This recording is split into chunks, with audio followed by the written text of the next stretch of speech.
मित्रों, जैसे दिन के बाद रात होना निश्चित है, ठीक उसी प्रकार यह भी निश्चित है कि जिसने भी इस मृत्यु लोक में जन्म लिया है उसे एक ना एक दिन मरना अवश्य ही है।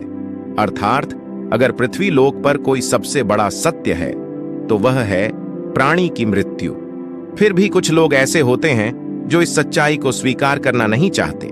खैर, आप सभी ने देखा होगा कि हिंदू धर्म में मृत्यु के बाद शव को जलाया जाता है। साथ ही आपने यह भी देखा होगा कि अगर किसी की मृत्यु सूर्यास्त के बाद होती है तो उसका दाह संस्कार अगले दिन किया जाता है, रात को नहीं।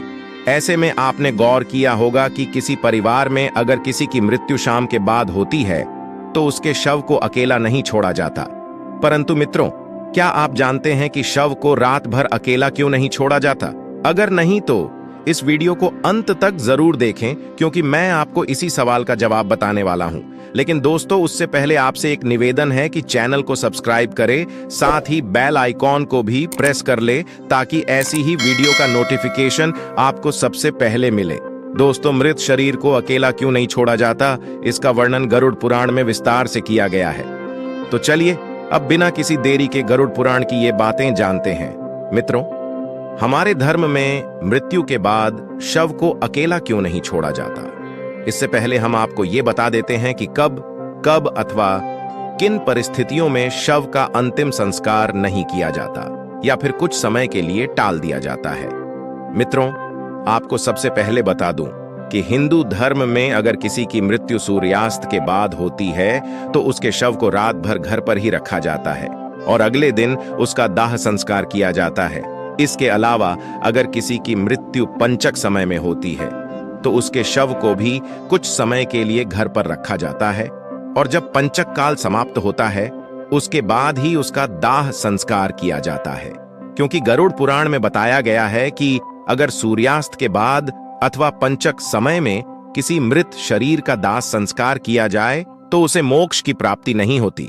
इसीलिए अगर कोई रात में मर जाए तो ऐसी स्थिति में लाश को लेकर शमशान घाट नहीं जाते और लाश को घर पर ही रखा जाता है।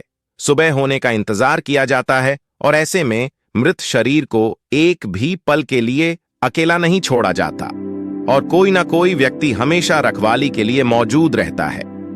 मृत शरीर को अकेला नहीं छोड़ने का सबसे बड़ा कारण है कि अगर शव को अकेला छोड़ दिया जाए तो हो सकता है कि कुत्ते बिल्ली जैसे जानवर उसे नोच खाएं और गरुड़ पुराण की माने तो ऐसे में मृत आत्मा को भी यमलोक के मार्ग में ऐसे ही यातनाएं सहनी पड़ती हैं। साथ ही ऐसा भी माना जाता है कि अगर शव को अकेला छोड़ दिया जाए तो उससे दुर्गंध आने लगती है। ऐसे में यह जरूरी हो जाता है कि वहां कोई ना कोई व्यक्ति बैठा रहे और धूप या अगरबत्ती शव के चारों तरफ जलाता रहे ताकि शव से आने वाली दुर्गंध चारों ओर ना फैले। गरुड़ पुराण के अनुसार भगवान विष्णु गरुड़ जी के पूछने पर कहते हैं, हे पक्षीराज, इन्हें सबके अलावा अगर किसी की मृत्यु हो जाती है और उसकी कोई भी संतान नहीं है, ऐसे समय पर भी शव को घर पर रखा जा सकता है जब तक कि उसका पुत्र या फिर पुत्री ना आ जाए। क्योंकि जब खुद की संतान मृत शरीर को मुखाग्नि नहीं देती तो उसका उद्धार नहीं हो पाता, अर्थात वह कई वर्षों तक इसे मृत्यु लोक में भटकता रहता है। इसके बाद विष्णु जी बताते हैं कि सूर्यास्त के बाद अगर किसी मृत शरीर को जला दिया जाए अर्थात उसका अंतिम संस्कार कर दिया जाए तो वह मृत आत्मा असुर, दानव अथवा पिशाच की योनि में जन्म लेती है, जहां उसे कई तरह के कष्ट सहने पड़ते हैं। और यही वजह है कि हिंदू धर्म में रात को अंतिम संस्कार करने से मना किया गया है। आगे विष्णु जी बताते हैं कि रात में मृत शरीर को अकेला छोड़ दिया जाए तो उसे शरीर में आसपास भटक रही दुरात्माएं भी प्रवेश कर जाती हैं, जिससे मृतक के साथ साथ उसके परिजनों को भी कई तरह के कष्ट भोगने पड़ते हैं। साथ ही यह भी बताते हैं कि शव को अकेला इसलिए भी नहीं छोड़ा जाता क्योंकि मरे हुए आदमी की आत्मा भटकती रहती है और अपने परिजनों को देखती रहती है।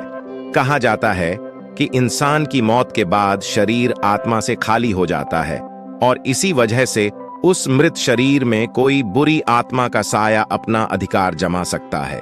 यही वजह है दोस्तों कि रात में शव को अकेले नहीं छोड़ा जाता और कोई ना कोई इसकी रखवाली करता रहता है। मित्रों, आप इसके बारे में क्या सोचते हैं? नीचे कमेंट्स में हमें जरूर बताएं और अगर वीडियो पसंद आया तो लाइक करें।